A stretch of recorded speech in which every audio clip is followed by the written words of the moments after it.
আসসালামু আলাইকুম।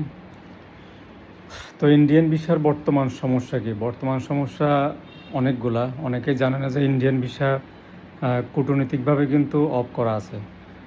যেমন ধরেন আপনারা যখন অ্যাপ্লিকেশন করতে যান, অ্যাপ্লিকেশন কিন্তু নিজেরা সাবমিট করতে পারতেছেন না। এই একটা ঝামেলা। তারপর যখন কোনো এজেন্সিতে যান তখন তারা যেভাবে হোক করে দিচ্ছে। এটা একটা ফালতু সিস্টেম করছে। আর দ্বিতীয় সিস্টেম হচ্ছে অ্যাপ্লিকেশন করার পরও, কন্ট্যাক্ট করার পরও ভিসা পাওয়া যাচ্ছে না।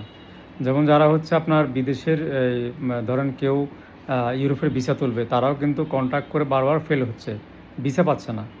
এরপর ধরেন মেডিকেল ভিসাও কিন্তু সচরাচর যে দিয়ে দিচ্ছে এরকম না।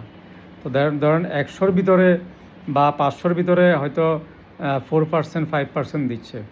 তো এটাও দেওয়ার মতো না। তাদের ওই যেগুলা ধরেন জাতীয়তা অথবা অন্য অন্য জিনিস মিলে তারপর নিচ্ছে। সহজ কথা হচ্ছে ইন্ডিয়ার ভিসা টোটালি এখন হয়রানি, এবং কূটনৈতিকভাবে তারা এই ভিসা দিবে না বিভিন্ন কারণে। রাজনৈতিক প্রেক্ষাপট ভালো না, তারা চাচ্ছে না যে এই তারা ধরেন এর ভিতরে এমন হইতে পারে যে এই গভর্নমেন্টকে একটু বোঝানো যে আমরা ভিসা দিব না, তোমাদের সাথে সম্পর্ক যদি ঠিক না হয় এই সেই। মানে সোজা কথা হচ্ছে আন্তরিকতা দেখানোর মেইন পয়েন্ট হলো রাজনৈতিক ইস্যুগুলোকে কেন্দ্র করে। যদি এখন আপনার যদি অন্য গভর্নমেন্ট হতে হয়তো বা তারা দিত। তো এই জন্য তারা চাচ্ছে এই কূটনৈতিক বিষয়গুলো ঠিক হইলে তারপরে গিয়ে এই ভিসা দিবে।